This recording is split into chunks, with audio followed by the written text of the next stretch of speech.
Hello, everyone. Welcome back to the Great Assignment Helper channel.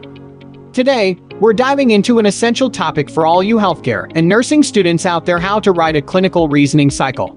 If you've ever struggled with putting together a solid clinical reasoning cycle, you're in the right place. And I'm here to guide you through the process step by step.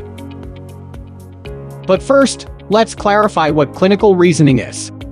It's that critical thinking process where you analyze patient data, consider potential diagnoses, and make informed decisions about their care. Now, let's jump into how you can structure an effective clinical reasoning cycle. The first step is to introduce the patient case. Provide essential details like the patient's age, gender, medical history, and presenting symptoms. This sets the stage for your entire cycle. Next up, discuss the assessments you've conducted, from physical examinations to lab results. Describe the patient's condition comprehensively and any abnormalities you've identified. Now comes the crucial step of identifying problems. What health issues are you dealing with here? This is where your clinical judgment comes into play. Mention any differential diagnoses you're considering. Prioritization is key. Determine which problems need immediate attention and which can wait.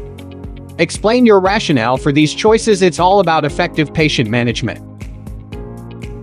Here's where you outline your action plan. What interventions will you implement to address each problem? Detail medications, treatments, and any necessary interventions. Moving on to evaluation and reflection. How did the patient respond to your interventions? Did you achieve the desired outcomes? If not, why? Reflect on what worked and what didn't.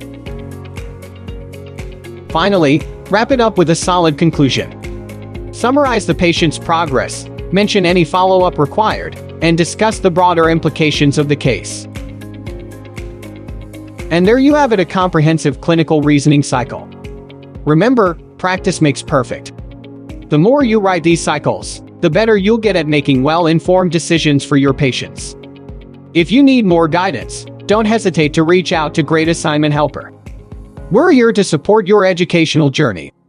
Thanks for watching, and until next time, keep honing those clinical reasoning skills.